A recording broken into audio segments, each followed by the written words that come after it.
uwavuga abafaransa muri iki gihe ntiyabura gukoresha ya mvugo ngo abandi bana disi bazi kureba inyuma bakamenya kujya imbere.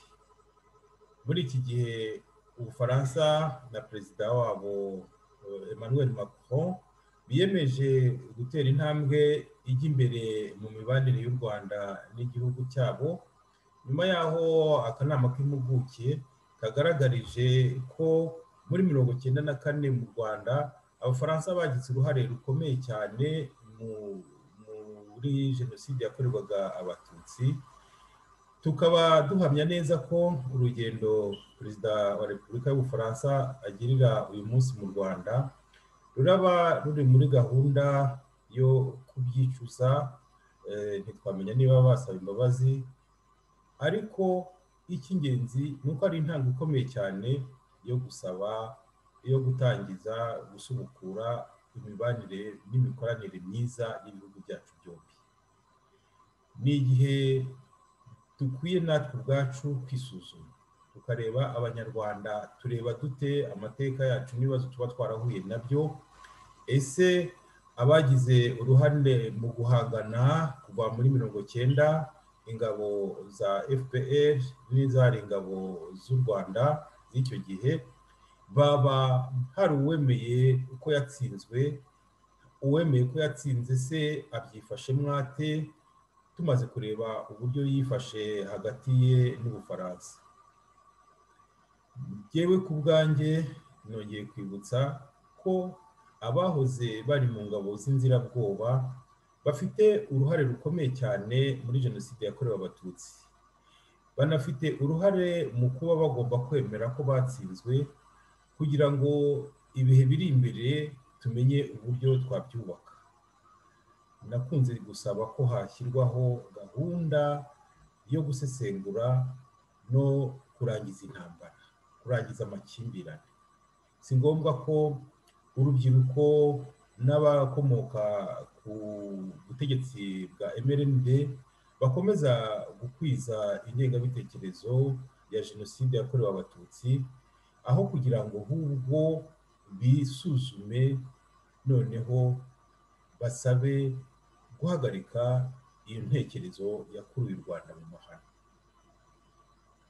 Abari mu mitwe nka FDLR, abari mu mashyaka afitanye isano na MRND, mwese nongeye kubahamagara mushyireho akanama ku giti cyanyu mwizeye, ariko nibura mugendere ku rugero rw'abafaransa, mube intwari maze twubake igihugu. Intsinzi ya FPR yo mu 1994 ntabwo ari intsinzi isanzwe ya gisirikare cyangwa se ya politiki. Ni intsinzi ikomeye cyane, aho umuntu runaka cyangwa se abantu runaka, nubwo hari ababita agatsiko, ariko ni ikipe yubatse neza, bahagaritse ikibi, bagahagarika jenoside.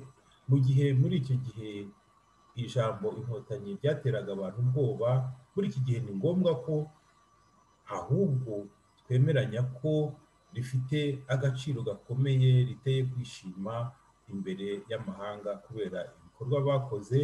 Byonyine kuba nibura umuntu umwe yaba abakesha ubuzima, si umwe noneho, kuko n'imbaga y'abanyarwanda yari igiye kurimbuka. Mbifurije ko twese twagira icyo twunguka muri iyi mibanire myiza y'u Rwanda n'Ubufaransa byongeye gusubukurwa.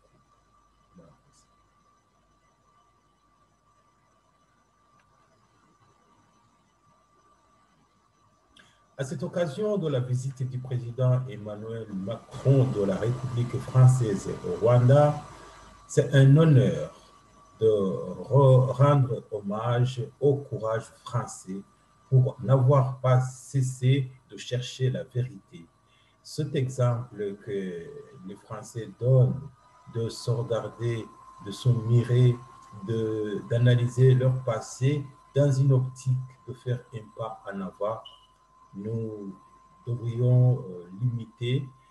Et je profite de cette occasion pour appeler les Rwandais qui se sont opposés depuis 1990, qui, une partie est en exil, continue de s'entêter, de se voir, de se regarder, de s'analyser, peut-être à l'aide d'une commission indépendante qu'ils sont libres de choisir eux-mêmes, mais qu'ils puissent aboutir à reconnaître la défaite.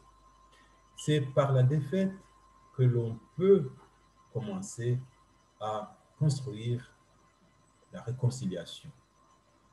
Ainsi, j'appelle les FDLR, j'appelle les partis qui sont descendants de l'idéologie du MRND à passer le cap de l'entêtement, passer le cap de la mauvaise mentalité africaine par laquelle aujourd'hui on continue à constater qu'il y a des rébellions, alors que nous avons le devoir de construire l'économie et la paix de notre continent.